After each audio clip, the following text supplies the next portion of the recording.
My transparency about my failings and all of the things that make me seem like not like a pastor are what allow me to be certain people's pastor.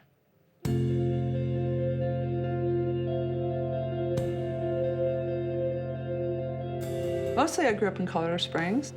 We were in a very conservative religious tradition, Church of Christ. The God that I was taught to fear was like an angry, capricious bastard with a killer surveillance system who's basically constantly disappointed in me for being a human being.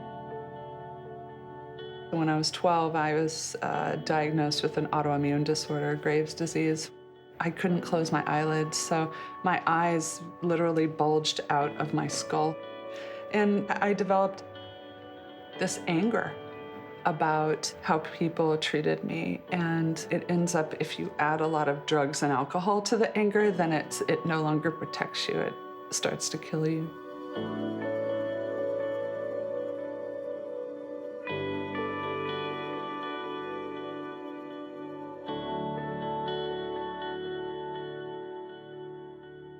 I had embraced the idea that I was going to be dead by the time I was 30, and I was okay with it. And so the weird thing about getting sober is it felt like a fairly rude interruption of my life.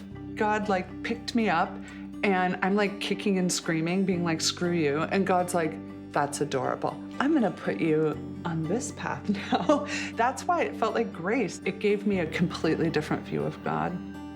I fell in love with Lutheran theology, this idea that we're all simultaneously sinner and saint, 100% of both all the time. The idea that nobody's worthy and everybody's welcome. The fact that I can make a mistake and it's not this thing that's gonna determine my value forever. That's grace.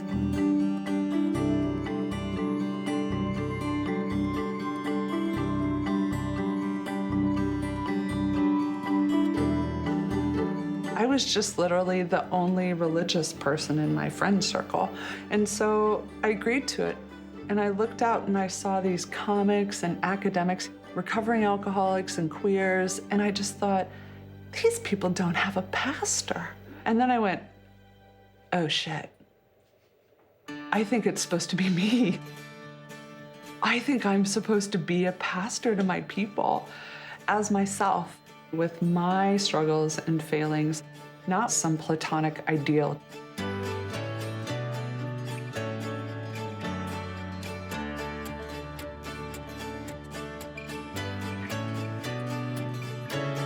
I had coffee with everybody in Denver like twice, and I couldn't get more than like 30, 40 people to come to church, and I felt like a failure. Then I was asked to preach at Red Rocks. There's 10,000 people, and then the Denver Post, they did this front page article about me. My church doubled in size overnight because of this.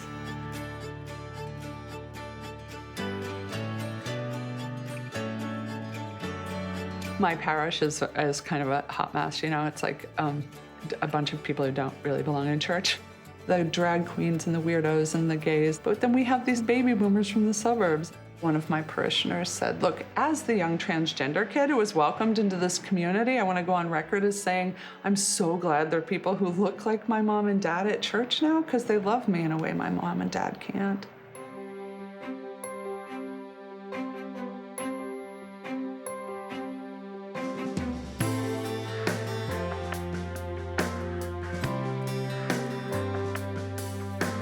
I've seen this thing about grace change me and change people in my congregation in a way that just telling them how to be good never would. I had to start a church I'd be willing to show up to. I don't like church. It's exhausting to be like, oh, I better watch what I say. Can't make that joke. Don't talk about that part of my past. Who's gonna do that? To me, it felt really defiant to say, no, I think we can be a part of organized religion and do it on our terms.